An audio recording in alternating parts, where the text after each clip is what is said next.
tardes, noches. Yo no solamente soy el presentador de la novela de Juan, sino que también voy a actuar como maestro de ceremonias.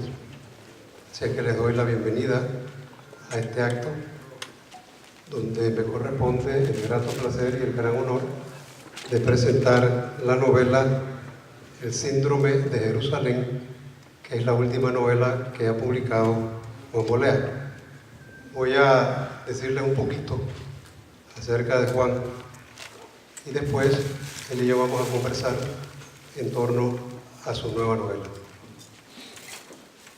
Juan Bolea es un escritor y periodista nacido en Cádiz en 1959, cuyos estudios giraron alrededor de la geografía y de la historia. Ha publicado más de 20 libros, la gran mayoría novelas. Su primera obra, El Palacio de los Jardines Oblicuos, fue publicada en 1980 y recibió el premio Alcaná de Henares de novela corta. Se le considera uno de los escritores responsables de haber revivido la novela negra en España y dio vida a Martina de Santo, la inspectora de policía que ha protagonizado 6 de sus novelas más conocidas. Me refiero a ellas: Los Hermanos de la Costa, publicada en el 2005, La Mariposa de Obsidiana en el 2006, Crímenes para una exposición en el 2007, Un asesino irresistible en el 2009, Melancolía de los hombres pájaro en el 2011, El oro de los jíbaros en el 2013. Su amor y conocimientos de la geografía se manifiestan a través de los muy variados lugares donde se desarrollan las tramas de sus obras, desde la isla de Wright, frente a Inglaterra, hasta la isla de Pascua, pasando por los cayos del Caribe y llegando ahora a Jerusalén. Juan Bolea es también reconocido como un incansable promotor cultural y se le conoce como el principal impulsor de la Semana Negra de Aragón, que él coordina. El año pasado, Juan presentó en la Feria del Libro de Panamá, dentro del espacio dedicado a la novela negra, su penúltima novela, Parecido a un asesinato, que además de su éxito literario, próximamente será llevada a la pantalla grande en España. Ha recibido numerosos galardones, el último de ellos, el Premio Letras del Mediterráneo, otorgado a la novela El síndrome de Jerusalén, que hoy tengo el honor de presentar. Como manifesté hace un ratito, yo conocí a Juan en la Feria Negra de Gijón, y desde entonces empezamos a conversar. Él empezó a preguntarme acerca de la novela negra en Panamá, y si en Panamá se escribía y que por qué no se escribía más y tal. Y así surgió la idea de tener estos espacios dentro de la feria que empezaron el año pasado para dedicarle un tiempo a la novela negra y ver si eventualmente podemos llegar a tener en Panamá una semana negra parecida a la que existe en España, en varias de sus ciudades en España. Así es que, como dije también, Juan Bolea es un promotor incansable y él se ha propuesto, yo creo que lo vamos a lograr, que vamos a tener en Panamá esa Semana Negra. Ahora lo que corresponde es hablar un poco de tu última novela, Juan.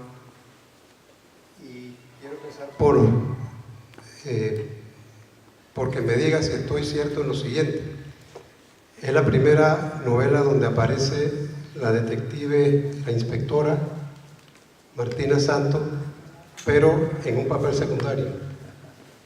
Y entonces empezaron a caminar hacia atrás en medio de un frío extraordinario y de una nevada, y caminando hacia atrás con las cabecitas altas y las manitas orantes, ascendieron los 800 metros de la Peña Sacra, que yo lo hice con la lengua fuera, prácticamente, ¿no? A mitad de camino se pararon para recibir la comunión de manos del Arcángel Miguel.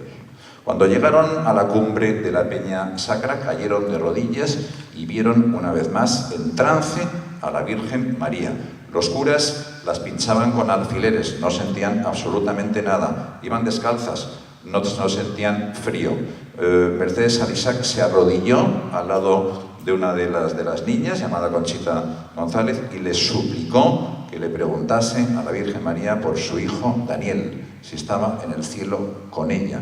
En ese momento, Mercedes Isaac jura que la niña levitó delante de ella, se elevó 1 metro, permaneció en estado estático durante más de 1 minuto y le dijo que su hijo Daniel estaba en el cielo con la Virgen María. Lo dice Mercedes Isaac. Bueno, yo seguí investigando, me fui a Medjugorje, donde hay otro santuario, donde hay otros 3 videntes, en este caso croatas, que todavía están allí, los entrevisté, conviví con ellos. Yo seguía recopilando mucho material, pero no sabía cómo escribir esta novela. Hasta que al final, como te decía, encontré precisamente en el sentido del humor la varita mágica para desacralizar todo este material, respetando profundamente sin el trasfondo religioso. Lo que más atrae al lector del Síndrome de Jerusalén es precisamente la manera como puedes incluir dentro de la novela el incidente de Gravandal, sin que el lector llegue a saber realmente si estás inventándolo todo o si estás refiriéndote a algún acontecimiento que pasó. Y ese acontecimiento, que no fue ficticio porque lo acaba de relatar Juan tal cual ocurrió, aparece entonces en esta novela negra como una de las circunstancias que llevan al desenlace y que explican lo que ocurrió al principio, que no voy a decir tampoco lo que ocurrió al principio y no lo que ocurrió al final, pero a mí me llamó mucho la atención y yo pensé que todo era imaginación tuya y que te lo habías relacionado un poquito con Medjugorje, porque es la que más se le viene a uno a la mente, pero entonces encontré que efectivamente había ocurrido algo parecido que tú supiste incorporar a la novela, y uno con esas cosas aprende mucho. O sea, anteriormente uno hablaba de novela negra y pensaba, bueno, a este lo mataron, y este tiene que averiguar quién fue, y al final fue el que menos tú piensas. Y esa era la novela de detective, y dentro de eso toda una trama oscura, ¿no? Ya la novela negra no tiene que ser así, no es así.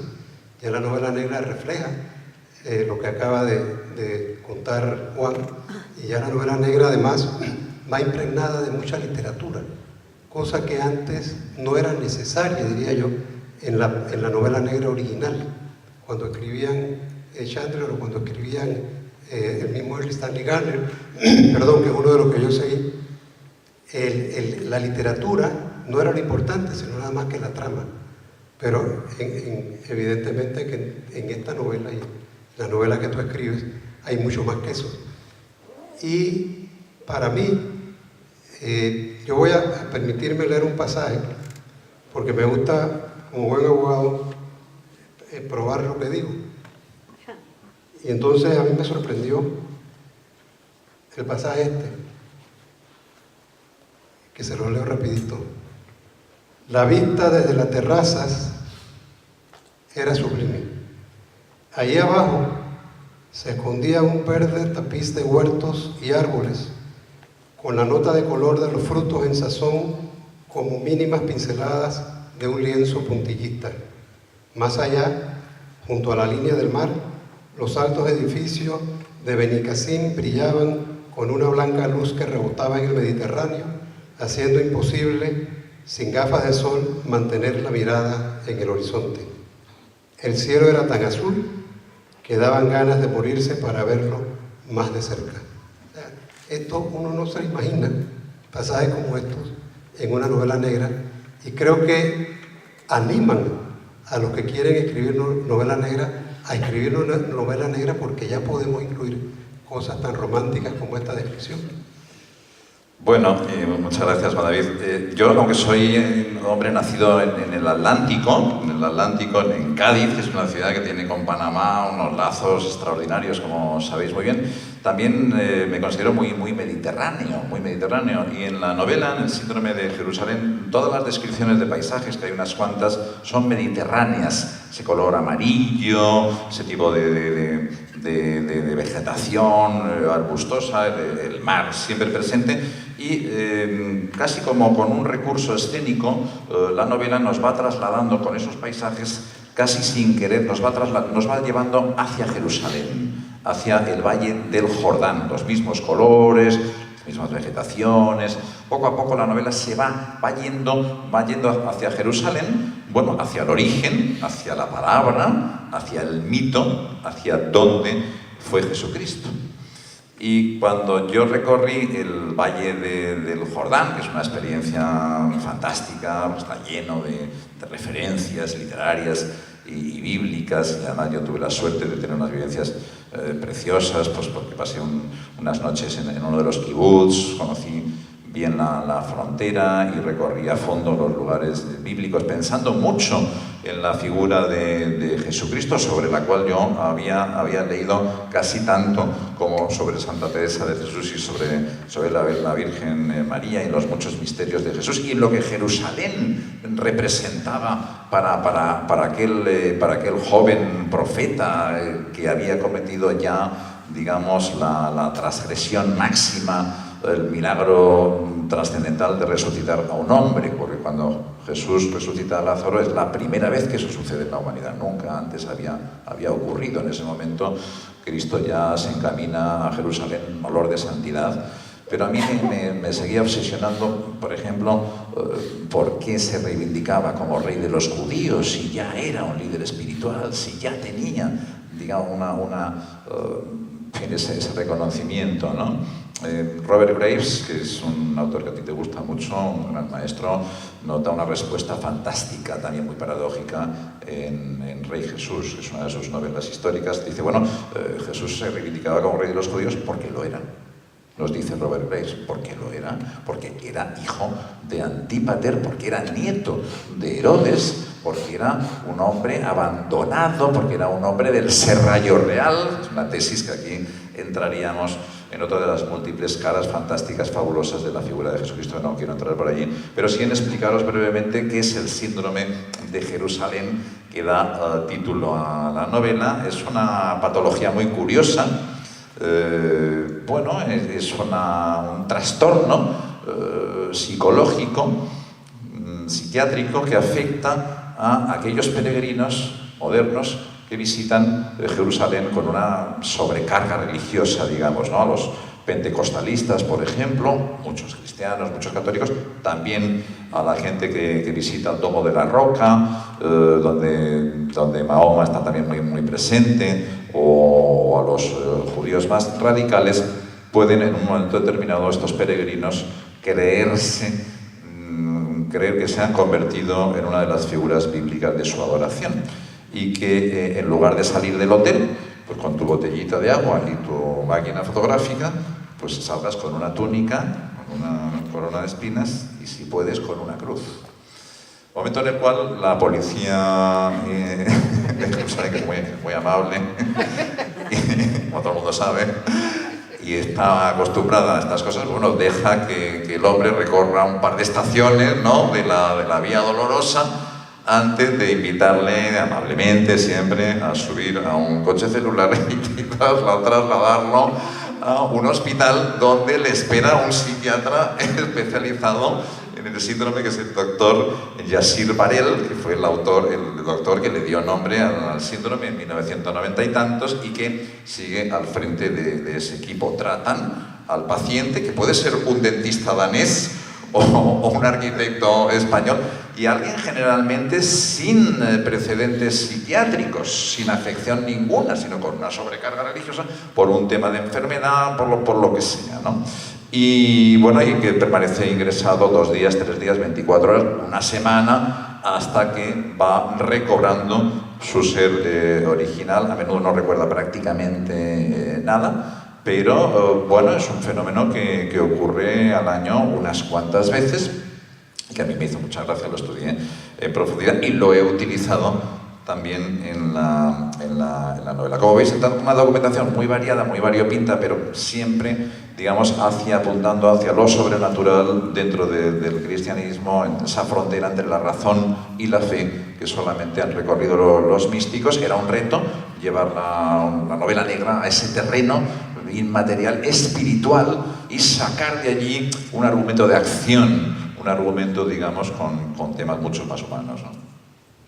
Sí, esa es la parte que uno quiere tratar de imitar en el sentido bueno de la palabra, de ver cómo puede unir al escribir una novela negra tantos elementos como has hecho tú.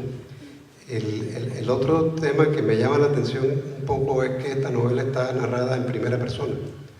El Flo, el nuevo personaje, es un nuevo personaje que yo creo que va a seguir presente en tus novelas, es lo que entiendo.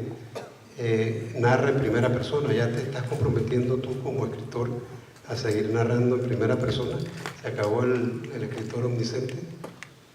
Bueno, del estudio del género policíaco, que es apasionante, antes o después hablamos siempre de Sherlock Holmes, ¿no? De Sherlock Holmes, que no es el primer detective de la historia, porque al fin y al cabo todos pensamos, o muchos pensamos, que Conan Doyle copió literalmente a Auguste Dupin, al primer detective, que fue el de Edgar Allan Poe.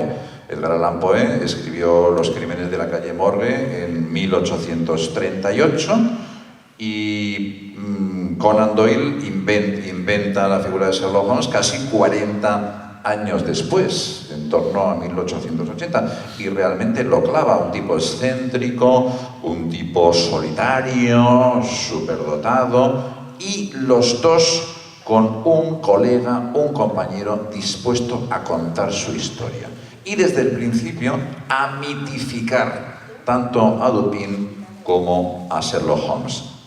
Poe no ponía nombre a ese compañero de Dupin, pero Sherlock Holmes enseguida nos presenta al Dr. Watson, que es médico, que es un héroe de guerra que vuelve de Afganistán. Ya entonces, querido Lorenzo, había guerras en Afganistán, tú que vuelves de allí para documentarte para tu magnífica novela que presentas mañana. Pues Watson vuelve a Londres, 1880, de Afganistán, herido, creo recordar, con una pierna, y encuentra piso en el 221B de Baker Street, donde conoce al otro joven estudiante con el cual va a compartir el piso, que es nada menos que Sherlock Holmes, ¿no? Y desde el primer momento Watson se dedica a mitificar minuciosamente a su compañero de habitación, hasta que a los pocos días comienza el primer caso, que supongo que yo creo recordar que era Estudio en Escarlata, ¿no? Ese truco narrativo donde un hombre de prestigio, una voz autorizada, se rinde incondicionalmente y narra humildemente, como el Bautista con Cristo, las proezas del gran héroe, es un truco que siempre funciona en literatura y que algunos pues vamos reutilizando, ¿no? En este sentido, sin embargo, Flo, digamos que reivindica también su propia capacidad, no se rinde incondicionalmente ante el talento de Martina de Santo, pero bueno, da una conducción muy agradable. Hay algo de Pickwick también, de Pickwick. ¿Te acuerdas del Pickwick de Dickens? Aquel personaje que salía de casa y nos invitaba a ver Londres con otros ojos. Veía lo mismo, pero de otra manera, de una manera más humorística, más divertida, más inocente. Ese es un poco el tono que yo he querido dar a mi detective, un tono muy cómplice con el lector, de manera que yo creo que tú lees las 50 o 100 primeras páginas del Síndrome de Jerusalén y las lees muy rápido, en un suspiro, porque son divertidas, son entretenidas y hay contenido, pero es una voz muy próxima, y eso yo creo que ha sido una de las claves de que la novela funcione y esté muy próxima y pegada al lector. Y yo creo que lo hace más difícil, porque para alguien que narra como un narrador omnisciente, le es muy fácil situarse en cualquier situación, no tiene que estar el personaje envuelto para poder narrar lo que ocurre. Sin embargo, y eso en las novelas de misterio, en las novelas negras, es algo fundamental. O sea, tú tienes que poder ver por dónde están todas las pistas, dónde están todas las circunstancias. Pero si va a depender de un narrador, que es un narrador en primera persona, que tiene que estar envuelto en la acción donde quiera que esta vaya ocurriendo, entonces te vas poniendo limitaciones a la manera como vas a poder recoger todas esas pistas. Bueno, una observación muy técnica. Claro, la primera persona tiene esas limitaciones, y la honesta novela policíaca no debe hacerle trampas nunca al lector, que es mucho más sagaz que yo. Te decía Brit que yo soy un tipo sagaz.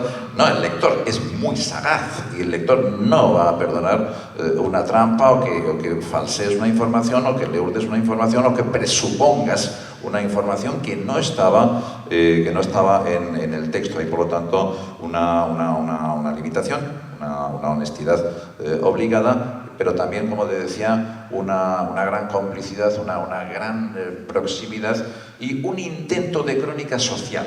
Es decir, que este detective que te está contando cómo la España contemporánea, cómo se hace el amor, cómo se come, cómo se corrompe uno, etcétera, etcétera, te está hablando de las cosas de hoy, de las cosas actuales, que yo creo que es un tema interesante a incorporar también en la novela negra, a cimentarla sobre esa realidad. Va a suceder un crimen, va a haber un enigma, de acuerdo, pero mire usted, todo es real, todo es verdad, o todo parece verdad.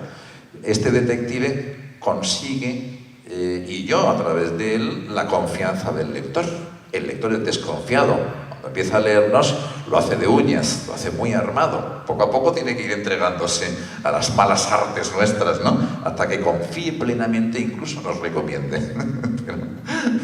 Hasta que eso suceda, ocurren muchas cosas. Tú logras mucho también, y lo mencionaste brevemente anteriormente, pero logras mucho para poder destacar cómo era realmente Flo, la personalidad de Flo, el colocarlo con una compañera que es ciega, que eso al principio impacta al lector porque es una limitación más.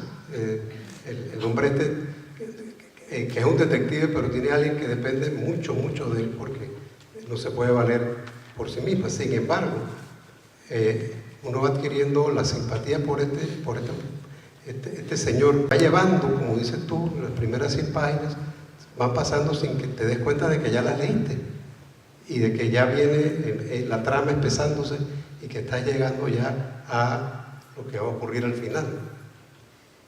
El relieve de Florian Falomir tiene mucho que ver con mis estrategias, ¿no? Hablábamos antes de Conan Doyle y de Sherlock Holmes. Tomó el relevo, como sabéis muy bien, Agatha Christie, cuya capacidad de trabajo desbordaba a su propia editorial, una novela muchas veces cada 4 o 5 meses, ¿no? Cuando Poirot empezó, Hércules Poirot, su héroe, empezó a dar muestras de agotamiento, Agatha sacaba de la manga otros detectives. Dalglish, bueno, iba dando la señora Marple, iba dando cancha, digamos, a otros protagonistas para refrescar, reanimar a sus propios lectores, ¿no? Yo me di cuenta de que Martina de Santo, que llevaba practicando una novela año, podía llegar, digamos, a un cierto límite, también su edad, ya una mujer que va cumpliendo más de 40 años, etcétera, etcétera. Entonces digo, bueno, pues pongamos en funcionamiento un relevo, ¿no? Otro detective que pueda llevar otro tipo de casos, con otro tipo de técnicas, con otro tipo de cómplices. Y entonces a Flo rápidamente, y desde la primera entrega, lo rodeo ya de un socio, de una novia, de una vida real, una vida completa. A Flo lo conoces prácticamente en esta novela por dentro y por fuera. Hablamos también de su pasado, de sus andanzas por Cuba, por el Caribe. Bueno, se van dando pistas y es un personaje que puede efectivamente ayudarme a seguir entreteniendo a los lectores en sucesivas entregas, con o sin Martina de Santo, porque él ya puede tener su propia autonomía, pero ha gustado a los lectores, y los que hemos creado decenas, cientos, me decía el otro día Lorenzo Silva, y seguramente tiene razón, que ha pasado con creces de los 1000 personajes. Bueno, cuando uno crea tantos personajes, al final, si los lectores te dicen que ese personaje es especial, ese personaje es realmente especial, tiene que serlo. Nosotros no somos muy conscientes, ¿no? Pero muchísimos lectores me han dicho estos meses que Florian Falomir es un gran personaje, es extraordinario, que es divertidísimo, que te partes de la risa con eso ya es muy importante. Yo me he reído leyéndome, que no nos pasa nunca, esto es un acto casi irreverente, ¿no? Pero bueno, yo creo que sí que he dado en el clavo, porque es un personaje real, cotidiano, próximo, inteligente, sarcástico, ¿sabes? Que se sabe reír de sí mismo y muy latino, muy castellano, muy alegre, muy español y al mismo tiempo con ese punto de trascendencia y de profundidad que tenemos. Tú acabas de decir algo que a mí me llama la atención y es que tus personajes envejecen. O sea, y eso no es usual. O sea, uno puede escribir, yo lo he visto a través de novelas que he leído antes, Perry Mason nunca se puso viejo. O sea, el Perry Mason tenía siempre, creo que eran como 40 y pico de años, desde la primera hasta la última novela, y eso pasa en el cine, y eso pasa... Pero tú sí estás consciente de que tu personaje, de que Martina, desde que escribiste la primera novela a la última, ha ido envejeciendo, envejece contigo, o sea, y eso me llama la atención porque es un realismo literario inesperado. Perry Mason, ¿qué más quisiera yo que haber hecho ese personaje? Que me encanta. Fíjate, ¿sabes que Gardner, el autor de Perry Mason, que ganó dinero a expuertas, vendió más de 50 millones de libros, hicieron una serie de televisión, ¿os acordáis? Aquella con Raymond Barr, y era muy amigo de Raymond Chandler, que todos consideramos a Raymond Chandler el padre de la novela negra contemporánea, y casi todo el mundo, por desgracia, ha olvidado a Gardner y a Perry Mason, y todo el mundo recuerda. Y sin embargo, Raymond Chandler decía que el único que hacía novela negra de verdad era su amigo Gardner y que el único detective de verdad era Perry Mason. Era Perry Mason, porque Perry Mason tiene algo maravilloso. Yo os recomendaría que leyeseis esas viejas novelas que son fantásticas, porque es canónico. Es decir, que tú abres una novela de Perry Mason que tiene unos títulos geniales. El caso del canario cojo, el caso del perro aullador, bueno, son extraordinarios, ¿no? Y siempre el comienzo es fantástico y ninguno lo hemos podido imitar. En una página, en 30 o 40 líneas, ha entrado un nuevo caso al despacho de Perry Mason, ha entrado un nuevo personaje al cual Gardner ha pintado como Goya, con 4 trazos. Le ha expuesto el caso en profundidad y en la segunda página Perry Mason le ha dado instrucciones a Delia Street, de la que está locamente enamorado, como ella de él, pero no va a pasar nada entre los dos. Y se ponen a trabajar. En la página 3, Perry Mason está trabajando en el caso. Esto no se puede superar, es imposible. A Chandler le costaba 3 o 4 capítulos poner en marcha el asunto y a cualquiera de nosotros 15 o 20 páginas. Pero esa eficacia extraordinaria yo creo que inmortalizó también en el momento a un Perry Mason que nunca envejeció, es verdad, pero Sherlock Holmes sí. Las últimas entregas de Sherlock son muy conmovedoras porque Watson ya no está con él y vive en un pueblecito de la costa inglesa y se dedica a resolver casos del lugar, casos locales, ¿no? Esos casos a mí me gustan mucho de de pronto. Sí, mis personajes envejecen. Martina empezó muy joven, con 20 y tantos años, sus primeros casos. Hoy ya es una mujer de más de 40 años. Bueno, no pasa nada, quiero decir, realmente... Pero era una mujer muy atractiva. Muy atractiva. Y eso es parte de su personalidad, atractiva pero fría. Y sin embargo, después de los 40, no quiero meterme con nadie aquí, va perdiendo encanto. O sea, va perdiendo magnetismo, va ganando en experiencia. Bueno, aquí aparece una mujer más humana y cómo el detective la trata, le da respeto, la trata con respeto a su leyenda y a su fama, pero la trata de una manera pícara también, porque Flo es un pícaro. El detective tiene mucho de nuestra literatura picaresca, de sacarse las castañas del fuego, de tratar a la gente de una manera diferente, de guiñar, ¿sabes? De coquetear, de retirarse. Tiene un juego con ella que uno no sabe dónde va a terminar. Y yo no lo voy a decir tampoco, pero se la pasan en eso. Y ella haciéndole el juego y él jugando con ella, a pesar de que él piensa que no tiene la menor oportunidad, pero no sabe. Hay un juego ahí. ¿Quién sabe? Hay un juego también muy clásico entre la pareja de detectives que se ha repetido muchas veces. Hay una pequeña tensión, aquí muy moderada por el humor. Hay algo entrañable también y cómplice entre ellos que humaniza a Martina de Santo, la deshielatiza un poquito, nos la aproxima un poco más, ya veremos cómo evoluciona, aunque yo creo que es un personaje en ese sentido muy monolítico, y sin embargo la pareja funciona. Yo creo que realmente la química funciona entre los dos. No tengo que decirle que se trata de una novela estupenda, una novela que todos debemos leer si queremos leer algo muy entretenido y algo muy bueno y algo que enseña, porque lo motiva a uno a investigar un poco a su vez sobre las cosas que va diciendo Juan en la novela.